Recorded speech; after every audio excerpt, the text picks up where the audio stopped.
The Food and Wine Festival takes place every spring at Disney California Adventure. There is no extra ticket needed, just your park day ticket. You can eat and drink your way through the food festival booths, which are only available during this event. In this video, I'm going to share 6 must-know food and wine tips to help you make the most out of your visit during this festival. Your park ticket includes a lot of free things you don't want to miss. Let's get started with the reason Disney holds this festival, the food. Tip number 1 is all about the food booths and how to get food. There are marketplaces located throughout the park, and each one has unique food and drinks available for purchase. My recommendation is to get there at 10:30 a.m. That's when the booths open and you can order food. Granted, you're probably not hungry at that point, but by ordering the food and arriving early, you can avoid long order lines later in the day. Now, how do you pay for the food? Let's go over this little card that's in my hand, the Sip and Savor Pass. Let me tell you a little bit about this. You don't have to get a Sip and Savor Pass. You can order from the booths, you can pay cash, whatever, but these tabs, they don't have tabs anymore. It's actually just something that you scan. So you can get one of these. You can buy it for 4 offerings or 8, and it's good for food and non-alcoholic beverages. You're gonna order your stuff at one booth. You guys go to one marketplace. So we passed, actually way back there, we passed several different marketplaces, and the lines to order food already was crazy long. Don't wait in those crazy long lines. Always find the booth that has the shortest line for ordering food. See, it says order food. We're right here in front of area. We're gonna order our food, everything from one booth, and then we'll go back and pick it up at all the booths that have the actual item. So like, for instance, I'm gonna order food here, and then I'm gonna pick it up at different places. There's other booths throughout the parks. So pro tip, order from the line that's shortest and order everything at one booth, and then you'll get your receipt and you'll take that back to the individual booths. So the barbecue pork mac and cheese, and then the Mickey shaped macaron from Nuts About Cheese, and that's what I'm gonna order, even though they're not at this booth, and that's all I want. Okay. That's all we're gonna order. I'm gonna pay with, I have a Sip and Savor Pass that I'm gonna pay with. Okay. Let me scan that pass. So she's gonna scan it first. You're gonna peel off that sticker. Then I'm gonna peel this off. Just regular for both ways. So then I put the PIN code in for my card, and then that's how I paid for it. Then she's gonna give me a receipt, and I'm gonna take the receipt, and then I'm gonna go pick up my items. And on the bottom it shows you have 6 entitlements left. Thank you. So you hand the cast member your receipt. Thank you. Then she's gonna mark off the 2 items we're getting here. And we are at the Nuts About Cheese. And we're getting the macaron and the pulled pork. Oh yeah, thank you. Yes, please. Here we go. Okay, then we came over here to the pickup spot, and you guys, there was like no line. So it was really easy. Again, these are the items we picked up, but we ordered from the other booth. Super easy, fast, quick, but again, these lines are gonna get really long as the day goes on. So make sure you order at your one booth, and then you pick up at the corresponding marketplaces where you find the items. See, there's nobody there in line. This is the fan favorite, the Snickers macaron. It's definitely one you need to get. And I'm here to pick up my Snickers macaron. Yum. But guess what I did? Because I wanted to be able to take one home to someone, so I brought a baggie, and I'm going to take it home to somebody. So if you want to take any of your food and wine stuff home, bring baggies. These are the Sip and Savor Passes. So people ask me all the time, do you have to have a Sip and Savor Pass? You do not. This year they are actually digital, so there's like a barcode. You do not have to have a Sip and Savor Pass, but what this does is it does save you money depending on how much each item costs. So depending on the Sip and Savor Pass, if you're gonna buy things, buy more expensive things and use the Sip and Savor Pass. It comes with either 8 offerings or 4, and the offerings are on food and or non-alcoholic beverages.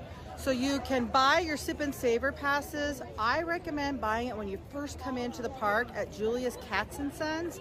Otherwise, there are locations throughout the park that you can buy them, but usually there's a line. So buy your Sip and Savor Pass when you get into the park at Julius Katz & Sons. It's like right as you go into the park, it's on the right, it's one of the shops. So get a Sip and Savor Pass.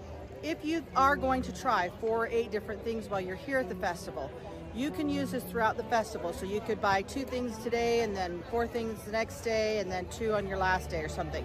You don't have to use all 8 or 4 in a day. I like to come back here to this booth. This year it's Peppers Caliente, but it's the booth that's back here by kind of where you go walk around to Rivers, not Rivers, Grizzly River Run and to Redwood Creek Challenge area. So this booth right here is where we're going to order our food from, everything that we want at the Food and Wine Festival today, and then we'll go around and pick up our stuff at the individual booths.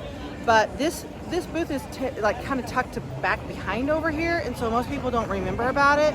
So if you see really long lines to order your food, come back here to this booth back here by this Grizzly River Run and place your order here and then go pick up all your items. There's also lots of entertainment going on. This is one of my favorite shows, Cooking with the Jammin' Chefs. Let's watch a little bit of it. It's shown several times throughout the day just in front of the Little Mermaid attraction. Rolling kitchen!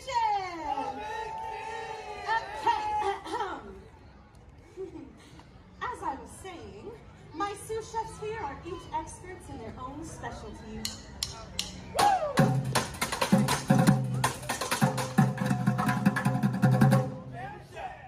Ready? Heard?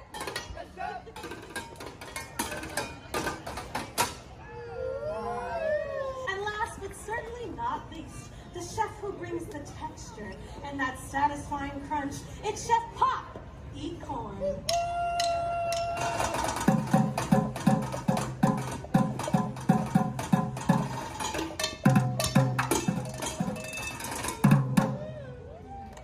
My crew!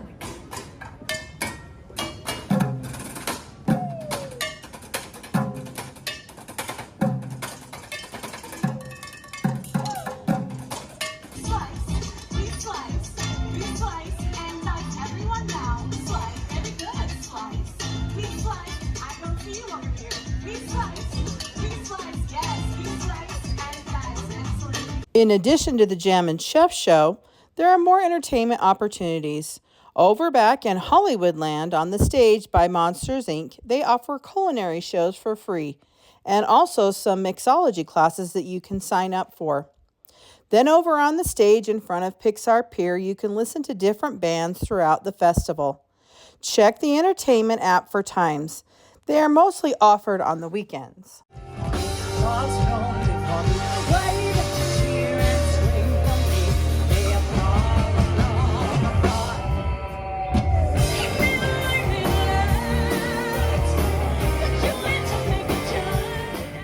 And they also have entertainment over in the Paradise Gardens area, which is in front of Paradise Garden Grill.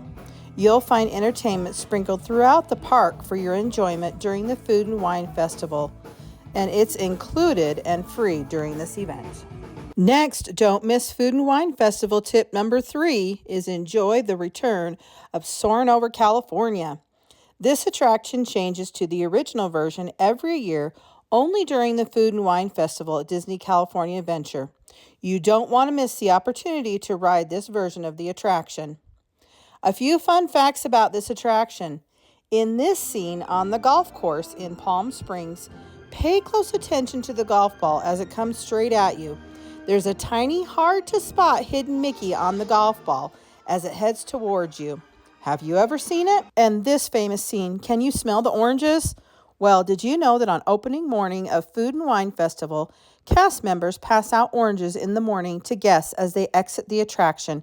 Just a fun freebie on opening day. Tip number 4 during Food and Wine Festival is for the kids. If you have a child ages 3 to 12, don't miss this fun free Super Kitties show in Hollywoodland.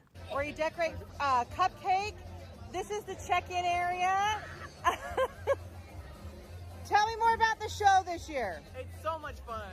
It's Super Kitties themed and it's adorable. We have all new frosted colors. Highly recommend it. Awesome. And is it every day? Yeah. Awesome. And here's the stage behind where the show will be. Part of the show is decorating a cupcake. Again, this is a free show only available during the Food and Wine Festival. Arrive about 45 minutes before showtime to sign up your child for this experience. As mentioned, the show is daily. Check the Disneyland app for times on the day that you're there. And also next to the stage, your child can sit and color a chef's hat to take home for free as well. This is available all day long. Also for the kids, and well, the kids at heart, over in this same area behind the stage in Hollywoodland is the location where you can meet Chef Goofy. He's only out for meet and greet during the Food and Wine Festival, so make sure you stop and see him. Lastly, tip number 6 for the Food and Wine Festival is go prepared.